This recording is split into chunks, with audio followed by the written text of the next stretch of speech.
Avec nous, Monsieur Diawara Mamoudou, directeur général de la supervision bancaire à la Banque centrale. Bonsoir. Bonsoir. Alors, le lancement de ces plateformes traduit-il une transformation qualitative de la philosophie de la supervision bancaire ou s'agit-il simplement d'une modernisation des outils?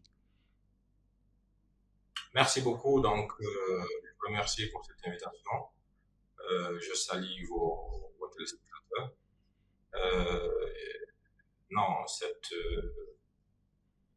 digitalisation n'est pas seulement une modernisation des outils, c'est aussi une évolution de la méthode de supervision.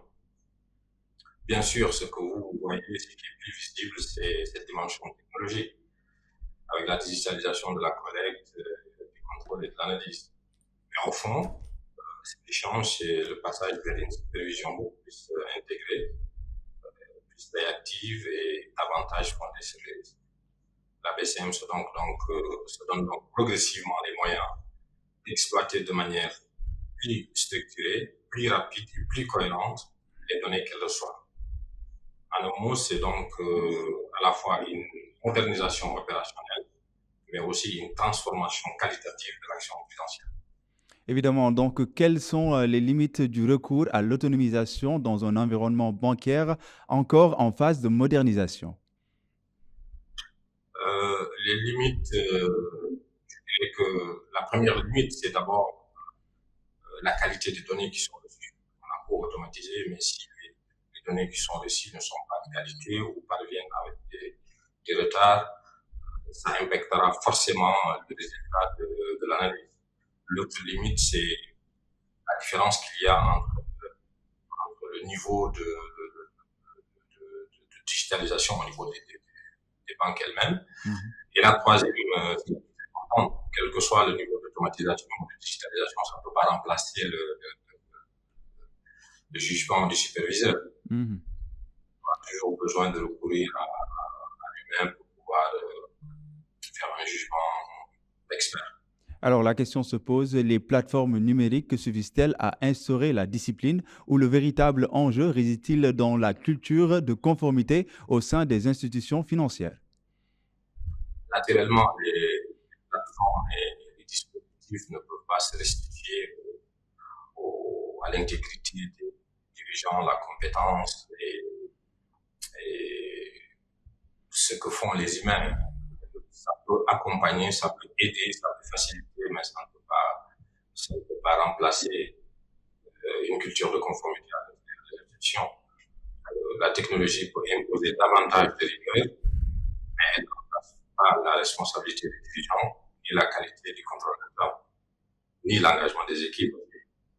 Le véritable progrès, c'est lorsque l'outil numérique et la culture de conformité avancent ensemble. Bien sûr. Alors ces outils peuvent-ils contribuer à améliorer l'accès au financement, notamment pour les petites et moyennes entreprises?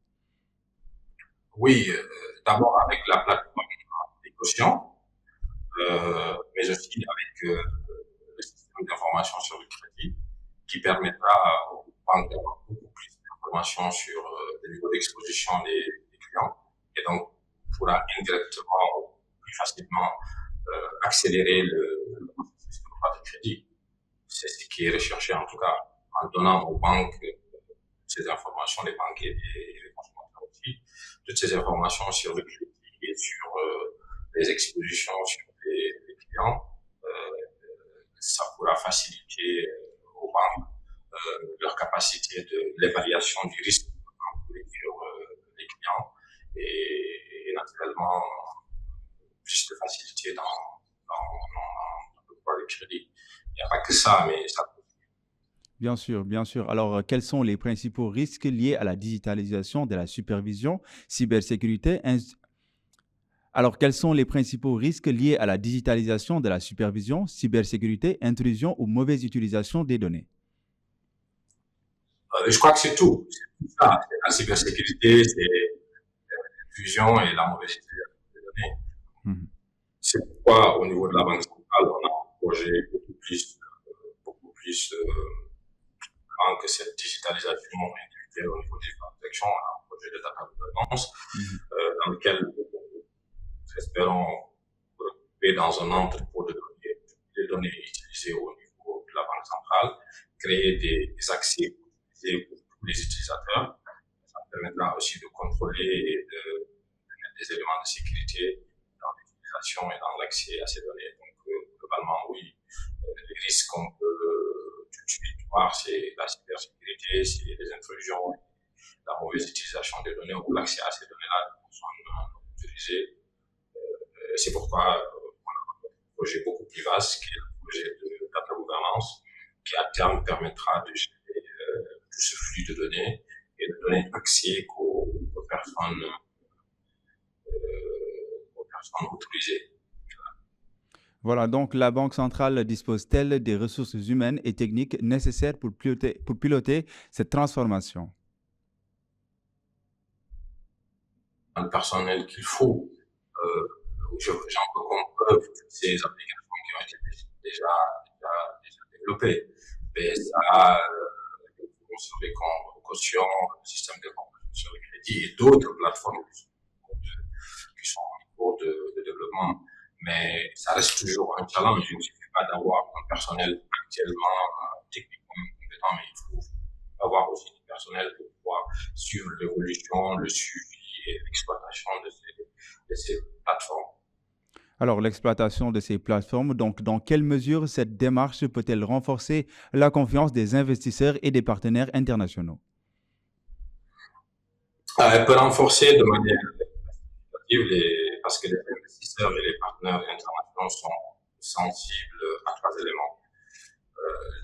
Le premier élément, c'est la qualité de l'information, la crédibilité de la supervision et sa capacité à détecter, à traiter rapidement les risques.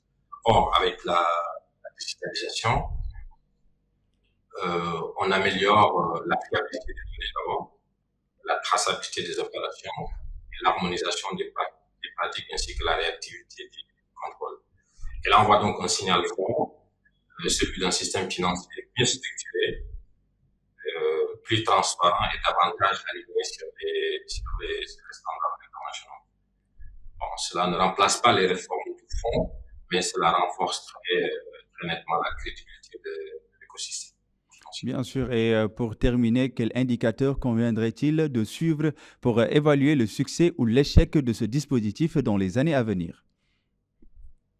Alors, par rapport aux indicateurs, on peut cibler trois indicateurs essentiellement. Le premier, c'est ce que j'appelais l'indicateur d'usage, qui essaie de mesurer un peu le taux de transmission des déclarations, le respect des délais, le taux de rejet et la qualité des données et le niveau de couverture des établissements qui déclarent avec les canaux qu'on a mis en place. Le deuxième indicateur, c'est l'indicateur d'efficacité. Alors là, on mesure au niveau du superviseur le temps de traitement, la rapidité de détection des anomalies, la capacité de ciblage et contrôle et la réduction des écarts non justifiés. Le troisième indicateur, c'est l'indicateur comportemental, l'indicateur de comportement. On va mesurer si ces plateformes ou cette digitalisation a permis à l'amélioration de la discipline déclarative. Est-ce qu'elle a permis elle a contribué à la baisse des incohérences répétitives et à une meilleure réactivité des établissements. Enfin, au niveau stratégique aussi, on peut mesurer ces outils pour voir est-ce qu'elles améliorent réellement l'anticipation des risques, la qualité des inspections, la transparence et la confiance dans le système financier. Bien sûr, alors je vous rappelle que nous étions avec le directeur général de la supervision bancaire à la centre. Alors je vous rappelle que nous étions avec le directeur général de la supervision bancaire à la Banque centrale de Mauritanie. Merci, Monsieur Diawara Mamoudou. C'est moi.